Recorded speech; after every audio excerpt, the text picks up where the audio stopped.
दोस्तों। मूवी का नाम है मारिशन, जो कि हाल ही में नेटफ्लिक्स पर रिलीज हुई है। तो आइए दोस्तों फिर चलते हैं सीधा वीडियो की तरफ। तो कहानी की शुरुआत में हमें एक दया नाम के एक आदमी को दिखाया जाता है, जो कि हाल ही में जेल से छूटकर बाहर घूम रहा था, और जिसके बाद वो एक मंदिर के बगल में तालाब में नहा रहे आदमी का फोन चुरा कर वहाँ से भाग जाता है। और यहाँ हमें मालूम चलता है कि दया यहाँ पर छोटी मोटी चोरियां करता रहता है, जिस वजह से कई बार पुलिस उसे अरेस्ट कर चुकी है। फिर कुछ दूर जाकर वो फोन से सिम वगैरह निकाल देता है और फिर वह टाइम पास करने लगता है। इसके बाद सूरज ढलने पर वो एक मूवी देखने जाता है, लेकिन उसे मूवी अच्छी नहीं लगती, तो वह आधी मूवी छोड़कर ही बाहर आ जाता है। बाहर आने पर वह पार्किंग वाली जगह पर जाता है, जहाँ उसे एक बाइक में चाबी लगी मिलती है। तब वह उस बाइक को वहाँ से चुरा लेता है। फिर थोड़ी दूर आगे जाने के बाद वह बाइक का नंबर प्लेट भी निकाल देता है, जिसके बाद वह उसी बाइक से एक नागरकुल नाम के गाँव में पहुँचता है, जहाँ उसे एक सुनसान घर दिखाई देता है, जो कि दिखने में बहुत ही पुराना घर सा था और उसकी सारी लाइट्स बंद थी। यह देखकर उसे लगता है कि यहाँ पर कोई भी नहीं होगा और वह चोरी करने वहाँ चला जाता है। फिर अंदर जाने के बाद वह सभी कमरे चेक करने लगता है और कमरे चेक करते हुए उसे एक कमरे में एक आदमी खड़ा हुआ दिखाई देता है, जिसका नाम बेला था। यहाँ बेला दया को देखते ही कहता है, अरे कुमार बेटा तुम आ गए, मैं तुम्हारा कब से इंतजार कर रहा था। जो सुनकर दया सोचने लगता है ये आदमी मुझे कुमार कहकर क्यों बुला रहा है। जिसके बाद बेला उसे बार बार बुलाने लगता है। तो दया उसका मुंह बंद करते हुए कहता है कि तुम चिल्लाओ मत। और यही दया देखता है कि बेला के हाथ बंधे हुए हैं। फिर बेला कहता है कि अरे बेटा तुम मुझसे ऐसे बात मत करो। दया बोलता है कि मैं आपका कोई बेटा नहीं हूँ। जो सुनकर बेला को याद आता है और वह दया को बताता है कि मुझे अल्जाइमर नाम की बीमारी है,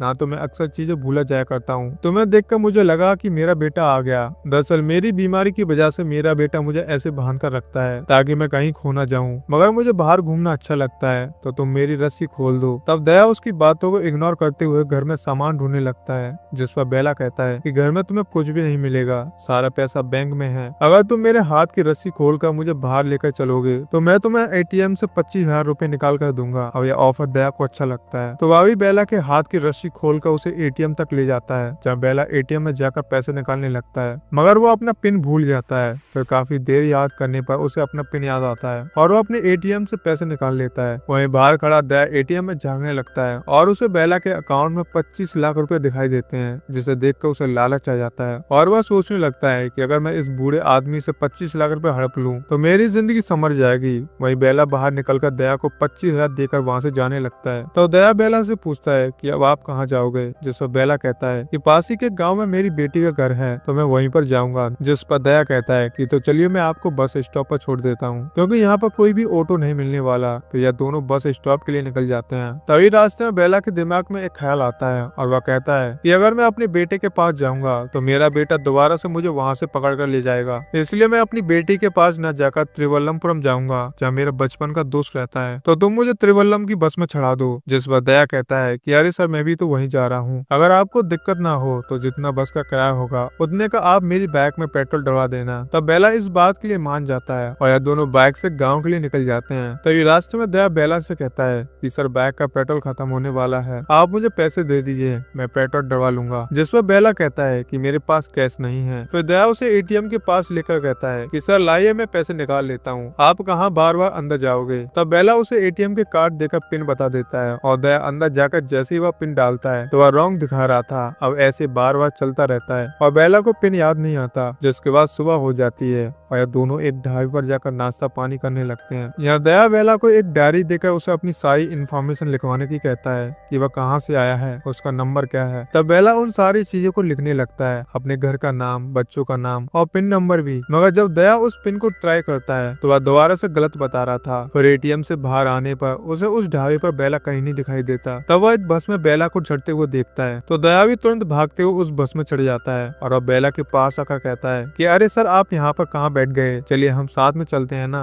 जिस पर बेला कहता है कि अरे बेटा तुम कौन हो, मैं तुम्हें नहीं जानता। तब बस में बैठे लोगों को लगता है कि दया बेला को किडनैप करने आया है। वही बस का कंडक्टर कहता है कि चलो अब बस को पुलिस स्टेशन लेकर चलते हैं। इससे दया घबरा जाता है और कहता है कि अरे इनकी जेब में एक डायरी है, उसमें मेरा नाम और फोन नंबर लिखा हुआ है, आप चाहे तो उस पर कॉल करके देख लो। तब कंडक्टर उस नंबर पर कॉल करता है और वो नंबर दया का निकलता है। तो बेला को भी याद आ जाता है कि अरे यह तो कौन है। फिर यह दोनों दोबारा से बैग से अपना सफर शुरू करते हैं। जब गर्मी ज्यादा होने के कारण बेला दया से कहता है कि बेटा हाईवे पर गर्मी ज्यादा हो रही है, क्यों ना हम दोनों गाँव से होते हुए चलते हैं। जिसके बाद दया अपनी बैग को गाँव की ओर ले लेता है। फिर गाँव में थोड़ा अंदर जाने पर रास्ते में दया को एक बकरी वाला दिखाई देता है, जो कि अपनी काफी सारी बकरियां को रोड पर चला रहा था। तब दया जानबूझकर उसकी एक बकरी को बैग से ठोक देता है और उसने ऐसा इसलिए किया था ताकि वह बेला से पैसे ऐंठ सके। यहाँ बकरी ठोकने पर वह आदमी काफी चिल्लाने लगता है, यार तुमने मेरी बकरी मार दी। तो दया कहता है कि अच्छा चिल्लाओ मत, मैं तुम्हें इस बकरी के 2000 दूंगा। मगर बकरी वाला कहता है कि नहीं, मुझे 3000 चाहिए। तब बेला दया से कहता है कि बेटा ज्यादा झगड़ा मत करो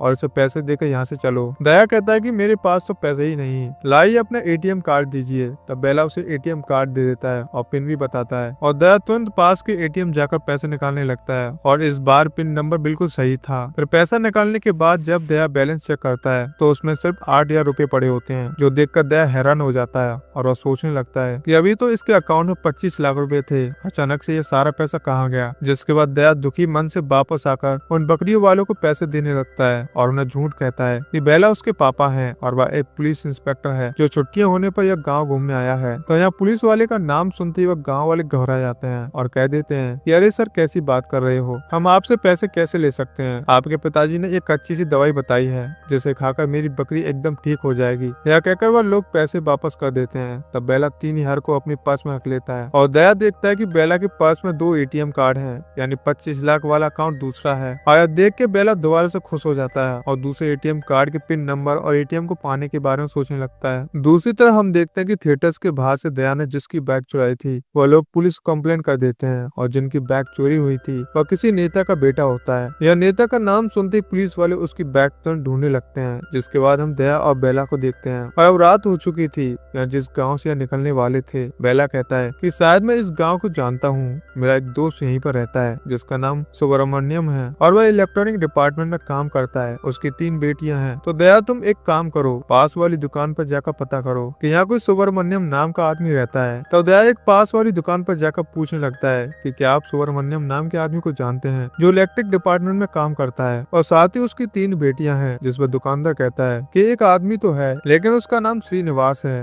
अब दया इस बात पर बेला को जाकर बताता है। तब बेला को यह बात सही नहीं लगती। यह दोनों एक होटल के रूम में रेस्ट करते हैं और फिर दारू पीने लगते हैं और दारू पीते हुए दया बेला को अपनी सारी बातें बताने लगता है कि कैसे वह चोरी करने लगा और उसे चोरी क्यों करनी पड़ी। जिसके बाद वह कमरे से बाहर आकर अपने फ्रेंड गणेशा को कॉल करके सारी बात बताने लगता है कि भाई मुझे एक बूढ़ा आदमी मिला है जिसके अकाउंट में 25 लाख रुपए हैं, मुझे बस उसका एटीएम नंबर पता करना है। जो सुनकर गणेशा कहता है कि भाई तूने इस बारी काफी बड़ा हाथ मारा है, एक काम कर तू मुझे उस एटीएम कार्ड की फोटो भेज दे जिसका डुप्लीकेट एटीएम कार्ड बनवा के मैं तेरे पास भिजवा देता हूँ ताकि तू उसे बदल सके। इसके बाद दया रूम में वापस जाकर बेला के साथ काफी दारू पीता है और चुपके से एटीएम कार्ड की फोटो अपने दोस्त को भेजकर सो जाता है। फिर अगले दिन सुबह ये दोनों दोबारा से उस गाँव के लिए निकल जाते हैं जहाँ रास्ते में बेला एक बार फिर से भूल जाता है कि दया कौन है। तो दया उसे याद दिलाता है। जिसके बाद यह आगे बढ़ते हैं तो इनकी बाइक पंचर हो जाती है। तो दया अपनी बाइक में पंचर लगवाने लगता है। उसी टाइम गणेशा का उस पर कॉल आता है। वह कहता है कि मैंने 2 आदमियों को डुप्लीकेट एटीएम कार्ड देकर भेज दिया है, तुम उनसे ले लेना। जिसके थोड़ी देर में वह आदमी आकर उसे एटीएम कार्ड देकर चले जाते हैं। अब एटीएम कार्ड लेकर जब दया बेला के पास जाता है तो वह देखता है कि बेला वहाँ के लोगों से झगड़ा कर रहा है। दरअसल वहाँ खड़े लोग कैरम बोर्ड पर पैसा लगा रहे थे, तो बेला भी पैसे लगाकर कैरम खेलने लगा था जिसमें वह 10,000 रुपए हार चुका था। तब दया वहाँ पहुंचकर उन आदमियों से झगड़ा करने लगता है, मगर बेला बात को संभाल लेता है और उन्हें 10,000 रुपए देकर दया को लेकर वहाँ से निकल लेता है। इसके बाद हम देखते हैं कि बेला और दया एक आश्रम पर पहुँचते हैं। इसी आश्रम में बेला का दोस्त रहता था और जैसे बेला अपने दोस्त से मिलता है तो यह दोनों एक दूसरे को देखकर बहुत ही खुश होते हैं। तब दया बेला के दोस्त से उसके और उसके बेटे के बारे में पूछने लगता है, जिससे वो आदमी कहता है कि बेला का कोई बेटा नहीं है, बेला की बीवी काफी पहले ही मर चुकी है। तब दया कुमार का नाम लेता है। तब वो आदमी बताता है कि कुमार तो मेरे बेटे का नाम है जिसे बेला ने अपने बेटे समझकर पाला है और पास के गाँव में मेरी बेटी भी रहती है, अगर बेला को उससे मिलना है तो तुम उसे ले जा सकते हो। जिसके बाद दया बेला के पास जाकर कहता है कि चलिए सर अब हमें चलना चाहिए। बेला कहता है कि यार हम इतनी दूर आए हैं तो यहाँ के मंदिर वगैरह भी घूम लेते हैं। जिसके बाद ये दोनों वहाँ के मंदिर जाते हैं और मंदिर के पास जाकर एक कमरे में आराम से बैठकर बातें करने लगते हैं। तब बेला दया को बताने लगता है कि दरअसल इस गाँव में मेरा श्रीधर नाम का दोस्त रहता है जो कि मेरा बचपन का दोस्त था, मगर 17-18 साल की उम्र में मेरा उससे झगड़ा हो गया था और हम दोनों की बातचीत ही बंद हो गई थी, लेकिन अब वह बहुत ही बड़ा आदमी बन चुका है। उसकी कई सारे कपड़ों की दुकान है, मैं उससे बात करना चाहता हूँ, क्या तुम मुझे उसका नंबर लाकर दे सकते हो? जो सुनकर दया कहता है कि या तो मेरे बाएं हाथ का खेल है, मैं अभी लाकर देता हूँ। इसके बाद वो वहाँ से तुरंत श्रीधर की दुकान पर जाता है और वहाँ से कपड़े खरीदने के बहाने दुकान के स्टाफ से श्रीधर का नंबर ले लेता है। फिर दया वह नंबर लाकर बेला को देता है, जिससे बेला काफी खुश हो जाता है। इसके बाद वो कहता है कि मैं इस नंबर पर बाद में कॉल कर लूंगा। और दूसरे सीन में हम देखते हैं कि एक फरीदा नाम की पुलिस वाली एक मर्डर केस की जांच कर रही होती है और यह वही होता है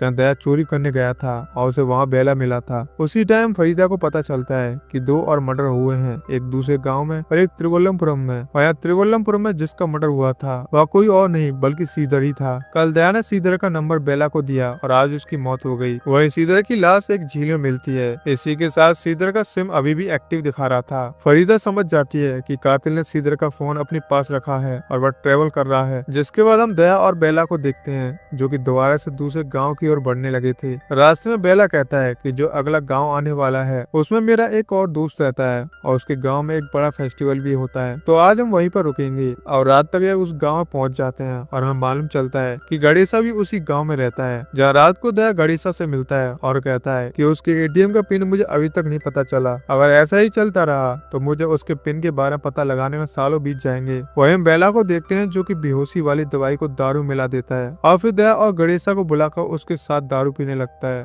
दारू पीने के बाद दोनों जने बेहोश हो जाते हैं और बेला तैयार होकर बाहर जाता है। बाहर जाकर वह शिवा नाम के टीचर को कॉल करके किसी जगह पर मिलने के लिए बुलाता है। शिवा कहता है कि भाई तू है कौन और मैं तुझसे मिलने क्यों आऊँ? जिसको बेला कहता है कि तुम्हें मधुमती तो याद ही होगी। जो सुनकर शिवा हैरान हो जाता है और कहता है कि तुम उसके बारे में कैसे जानते हो? बेला कहता है कि तुम्हारे बारे में मुझे सब पता है और तुम्हारी और मधुमती की वह वीडियो मेरे पास है। अगर तुम नहीं चाहते कि मैं उस वीडियो को तुम्हारी बीवी के पास भेज दूं तो तुम मेरी बताई जगह पर आ जाओ। जिसके बाद शिवा एक स्कूल के पास पहुंचता है जब बेला शिवा को काफी मारता है, यहाँ तक कि वह उसे मार मार कर उसकी जान ले लेता है। और यहाँ हमें मालूम चलता है कि शिवा एक टीचर है और मधुमती उसकी स्टूडेंट थी। शिवा ने मधुमती के साथ जबरदस्ती दुष्कर्म किया था और उसकी वीडियो भी बना ली थी, जिसके बाद वह उसे ब्लैकमेल करके उसके साथ आए दिन अय्याशी करता था। यहाँ तक कि उसने मधुमती के साथ ही नहीं बल्कि उसकी दोस्त के साथ भी यही सब किया था। और इससे पहले जो 3 लाशें हमें देखने को मिली थी जिसकी अभी जांच चल रही थी, उन सबको भी बेला ने मारा था क्योंकि वह लोग भी छोटी बच्चों के साथ दुष्कर्म करते थे और बेला ऐसे ही और भी लोगों को मारने वाला है। वहीं फरीदा को बेला की लोकेशन मिल जाती है, लेकिन जब तक वह स्कूल के पास पहुंचते तब तक बेला वहां से जा चुका था। फिर बेला एक पुल के पास जाकर उस फोन को फेंक देता है और जब अगले दिन गणेशा और दया उठते हैं तो बेला को कमरे में ना देखकर उसे ढूंढने लगते हैं। फिर बाहर थोड़ा ढूंढने पर उन्हें एक जगह पर बेला पड़ा हुआ दिखाई देता है, तो वह बेला को उठाते हैं और पूछते हैं कि तुम यहाँ कैसे आए? जिस पर बेला झूठी कहानी बनाते हुए कहता है कि रात को मैं घूमने के लिए बाहर निकला था और किसी ने मुझ पर हमला करके मेरा फोन छीन लिया और उसके बाद मुझे कुछ भी याद नहीं। जिसके बाद दया उसे आराम करने के लिए कहता है और इसके बाद वह उसे अपने गाँव ले जाने लगता है। गाँव पहुंचकर दया अपनी माँ से मिलता है तो उसकी माँ उसे देखकर खुश नहीं होती, बल्कि वह तो उसे पूछने लगती है कि अब कौन सा बड़ा कांड करके आया है तू। शादी और बेला को देखकर उसके बारे में पूछती है। दया बताता है कि इनका नाम बेला है और न भूलने की बीमारी है। मैं इन्हें इनके रिश्तेदारों के पास छोड़ने जा रहा हूँ। वही हम बेला को देखते हैं जो दया के घर में लटकी उसके माँ बाप की फोटो देखने लगता है। तो वह दया की माँ आती है और कहती है कि यह तो मेरी शादी की फोटो है, आप इसे ऐसे क्यों घूर रहे हैं? जवाब में बेला कहता है कि इसके नीचे 17 अप्रैल लिखा है, इसी दिन मेरी शादी हुई थी और इसी दिन मेरी बीवी का बर्थडे भी आता है। फिर वह अपनी बीवी के बारे में बताने लगता है कि हम दोनों ने लव मैरिज की थी और उसने मेरे लिए अपने परिवार वालों को छोड़ दिया था। यहाँ से कहानी फ्लैशबैक में जाती है और हम देख पाते हैं कि बेला की बीवी एक साइकियाट्रिस्ट थी और वह बच्चों को काउंसलिंग किया करती थी। एक दिन मधुमती नाम की लड़की उसके पास आती है तो वह उसकी काउंसलिंग करने लगती है, जहाँ वह लड़की काफी रोते हुए बताने लगती है कि शिवा नाम के टीचर ने उसके साथ कैसा दुष्कर्म किया और उसकी वीडियो बनाकर वह आए दिन उसे ब्लैकमेल करता रहता है। इसके अलावा उस टीचर ने मधुमती की दोस्तों को भी परेशान करना शुरू कर दिया और उसकी वजह से उसके दोस्तों का भी बुरा हाल हो रखा है। तब बेला की बीवी उसे संभालती है और अगले दिन उसे खबर मिलती है कि मधुमती ने आत्महत्या कर ली है। यह खबर सुनकर तो बेला की बीवी के होश उड़ जाते हैं और कुछ ही दिनों में वो डिप्रेशन में चली जाती है। हालांकि इसी के साथ उन्होंने टीचर पर केस भी फाइल कर दिया था और फिर धीरे धीरे बेला की वाइफ को एल्जाइमर हो जाता है, जिसमें वो चीजें भूलने लगती है। फिर कोर्ट में जब बेला की बीवी को बुलाया जाता है स्टेटमेंट देने के लिए, तो वह ढंग से अपनी स्टेटमेंट भी दे नहीं पाती। इन्हीं सब चीजों के बारे में सोचकर वह काफी परेशान होती है और एक दिन वह सारी बातें एक डायरी में लिखकर अपने पति बेला को दे देती है। वह कहती है कि मधुमती के साथ जिसने भी गलत करा है तुम उन्हें जिंदा मत छोड़ना, और अगले दिन वह आत्महत्या कर लेती है। यह देखकर तो बेला पूरा टूट जाता है और उसी दिन से वह डिसाइड कर लेता है कि वह ऐसे लोगों को जिंदा नहीं छोड़ेगा। हालांकि अब बेला को सिर्फ एक आदमी को मारना था जिसका नाम था था अरुण, क्योंकि वो छोटी बच्ची को किडनैप करके उन्हें मार्केट में बेचा करता था। अब कहानी प्रेजेंट में आती है, जहाँ दोनों दोबारा से बाइक पर बैठकर निकल जाते हैं। तब बेला दया से कहता है कि यार तुम इतने दिनों बाद अपने गाँव आए हो तो तुम अपनी माँ के पास रुके क्यों नहीं। मगर दया कहता है कि अरे नहीं सर, मुझे आपके साथ मजा आ रहा है, आपको आपके गाँव छोड़कर मैं वापस आ जाऊंगा और मैंने सोच लिया कि अब से मैं चोरी नहीं करूंगा। तो दया के पास उसकी माँ का फोन आता है और वह बताती है कि घर पर 10 लाख का चेक पड़ा है। जो सुनकर दया बाइक रोक लेता है और बेला से पूछने लगता है कि सर यह चेक आपने रखा है ना। बेला पहले तो कुछ नहीं कहता, लेकिन दया के बार बार पूछने वो बता देता है कि हाँ, यह मेरी कोई औलाद नहीं है, तो मैं इतने सारे पैसे का क्या करूंगा। तो अब एक अच्छी जिंदगी जीना और उन 10 लाख रुपए से एक छोटा सा बिजनेस डाल लेना। और ये बातें सुनकर दया काफी खुश हो जाता है। इसके बाद यह दोनों एक होटल में रुकते हैं और यहाँ आने की वजह अरुण होता है, जिसे बेला खत्म करना चाहता था। फिर बेला वॉशरूम में चुपचाप जाकर शिवा के फोन से अरुण को मैसेज करता है कि हेलो, मैं शिवा हूँ और मुझे एक अच्छी सी लड़की चाहिए, बताओ मैं कहाँ पर आऊँ। उसी टाइम कमरे के बाहर एक फूड डिलीवरी वाला आता है। तब दया उसे खाने के पैसे देने के लिए बेला का पर्स उठाता है और जैसे वो उसमें पैसे निकालता है तो काफी सारे सिम कार्ड उसमें से गिर जाते हैं, जिन्हें देखकर दया को बेला पर शक हो जाता है और वह अपने मोबाइल के कैमरे की वीडियो को ऑन करके एक कोने में रख देता है और कमरे से बाहर चला जाता है। फिर थोड़ी देर बाद वह कमरे के अंदर आता है तो बेला दारू लेकर बैठा होता है। तब वह अपने फोन को उठाकर अपने दोस्त से बातें करने के बहाने से बाहर आता है और बाहर आकर वह अपने फोन में वीडियो ऑन करके देखता है, जिसमें बेला दारू में बेहोशी की दवाई मिला रहा था। यह देखकर दया को समझ आ जाता है कि क्यों वो रोज दारू पीने के बाद तुरंत सो जाता था, यानी इसके बाद ही बेला कहीं बाहर जाता होगा। फिर कुछ देर बाद वह रूम में वापस आता है और बेला का फोन उठाकर चुपचाप वॉशरूम में जाकर अरुण के साथ हुई सारी बातें पढ़ने लगता है और उसमें लिखा था कि मुझे एक लड़की चाहिए और मैं कहाँ पर आऊँ। जिसके बाद वह बाहर आता है और दारू पी के बेहोश होने का नाटक करता है। फिर दया के बेहोश होने पर बेला वहाँ से चला जाता है और दया उसका पीछा करने लगता है। पीछा करते करते वो दया सोच रहा था कि मैं तो बेला को कितना अच्छा आदमी समझ रहा था, मगर या तो कितना घटिया निकला। खैर बेला उस जगह पर पहुंचकर अरुण का इंतजार करने लगता है, लेकिन अरुण के ना आने पर वह वापस आ जाता है। तब उससे पहले दया भी रूम में जाकर सोने का नाटक करने लगता है और यहाँ बेला भी आकर चुपचाप सो जाता है। अब अगले दिन रूम पर गणेश आता है, जिसे दया सारी बात बता देता है कि मैं बेला को कितना अच्छा समझता था, लेकिन वह तो कितना घटिया आदमी निकला जो मासूम लड़कियों के साथ ये सब करता है। तब गणेशा कहता है कि हम एक काम करते हैं, हम इसे मेरे गेस्ट हाउस पर ले जाकर बहुत मारते हैं, तभी इसे सबक मिलेगा। और यह आइडिया दया को भी सही लगता है और अब बेला को गणेशा के साथ उसकी कार में बैठाकर कहता है कि आप गणेशा के साथ उसके गेस्ट हाउस जाइए, मैं पीछे से ड्रिंक लेकर आता हूँ। तब बेला भी ज्यादा ध्यान न देकर चल देता है, लेकिन पूरे रास्ते वह पीछे मुड़कर देखता रहता है तो दया कहीं पर नजर नहीं आता। तब गणेशा कहता है कि सर चिंता मत कीजिए, वो आ जाएगा। तभी बेला कार में की चेन लटकी हुई देखता है, जिसे उसने अरुण की डीपी में देखा था। अब यहाँ सच्चाई पता लगने के लिए बेला अरुण को कॉल करता है तो वह कॉल गणेशा उठाता है और यह गणेशा हंसते हुए कहता है कि अरे वाह बुड्ढे, तुमने तो बड़ी जल्दी मुझे पहचान लिया। यहाँ मालूम चलता है कि गणेशा का दूसरा नाम अरुण है और वही लड़कियों को सप्लाई करता था। तो गणेशा बेला से कहता है कि तुम मुझे यहाँ मारने आए थे ना, लेकिन अब मैं तुम्हें ही मारूंगा। बेला कहता है कि तुम्हारे दोस्त को तुम्हारे बारे में पता क्या है। गणेशा कहता है कि नहीं, मेरा दोस्त तो बस छोटी मोटी चोरियां करता है, उसे मेरे काम के बारे में कुछ नहीं पता, बल्कि वह तो तुम्हें गलत आदमी समझ रहा है कि तुम लड़कियों के साथ दुष्कर्म करते हो। यह कहकर गणेशा हंसने लगता है, लेकिन बेला तो उस पर हमला कर देता है और यहाँ लड़ाई शुरू हो जाती है। तो यहाँ गणेशा बेला पर भारी पड़ता है और उसका मुंह बांध कर उसे बैठा देता है। तो वहाँ पर दया आता है और गणेशा कहता है कि इस आदमी का क्या करना है। दया बेला के पास जाकर उसके हाथ पैर खोल देता है और यहाँ हमें हल्का सा फ्लैशबैक दिखाया जाता है, जहाँ जब बेला कार से उतर रहा था तब उसने दया को कॉल कर दिया था और दया ने इन दोनों की सारी बातें सुन ली थी, यानी दया को गणेश की सारी सच्चाई पता चल गई थी। तो वह गणेश से लड़ने लगता है। तभी इसी बीच बेला आ जाता है और वह गणेशा को जान से मार देता है। फिर थोड़ी देर में वह पुलिस भी आ जाती है, जो बेला और दया को अरेस्ट कर लेती है। फिर इन दोनों को कोर्ट में पेश किया जाता है, जब बेला सारी सच्चाई बता देता है और कहता है कि मैंने सिर्फ उन्हीं लोगों को मारा है जो कि छोटी बच्चों के साथ गलत काम करते थे। तब जज इस केस को आगे पोस्टपोन कर देती है, यह कहकर कि तुमने गुनहगारों को मारा है, लेकिन कानून को अपने हाथ में ले लिया है, यह अच्छी बात नहीं है। वहीं बाहर आने पर फरीदा बेला और दया को लड्डू खिलाने लगती है और कहती है कि आज मेरी बेटी का जन्मदिन है। उसी तरह जिन लड़कियों के साथ अत्याचार हुआ था उन सभी के माँ बाप बेला को थैंक यू कहने आए थे। यहीं पर एक और शॉकिंगली बात पता चलती है कि जब दया गणेशा से लड़ रहा था तब उसी लड़ाई में दया ने ही गणेश को जान से मारा था, मगर दया की जिंदगी खराब न हो जाए इसलिए बेला ने उस खून का इल्जाम अपने सर पर ले लिया था। और जब पुलिस इन दोनों को बैन में बैठा कर ले जा रही होती है तब दया बेला से कहता है कि सर जिस दिन मैं चोरी करने उस घर में गया था तो आप वहाँ क्या कर रहे थे। बेला कहता है कि मैं वहाँ उस आदमी को मारने गया था, लेकिन उल्टा उस आदमी ने मुझे खूब मारा और रस्सी से बांध दिया। तब मैंने रस्सी से बंधे हुई किसी तरह से उस आदमी को खत्म कर दिया था और उसे बेड के नीचे छुपा दिया था। फिर जैसे ही वो वहाँ से जाने लगा तभी तुम मेरे सामने आ गए और मुझे समझ नहीं आया कि मैं क्या करूँ। करूं। तब मैंने भूलने का नाटक किया और ये सारी बातें सुनने के बाद दया हैरान हो जाता है और इसी के साथ इस फिल्म की कहानी यहीं पर खत्म हो जाती है। तो दोस्तों मैं उम्मीद करता हूँ कि आप लोगों को इस फिल्म की कहानी बहुत ही बढ़िया लगी होगी। मैं पर्सनली बताऊँ तो मुझे तो इस फिल्म की कहानी बहुत ही बढ़िया लगी है क्योंकि इसका क्लाइमैक्स बहुत ही बढ़िया है। तो दोस्तों मैं आप लोग से जानना चाहता हूँ कि आप लोगों को कैसी लगी, तो कमेंट करके अपनी राय जरूर दीजिएगा। तो फिर मिलते हैं दोस्तों एक और बेहतरीन मूवी के साथ। जय हिंद दोस्तों।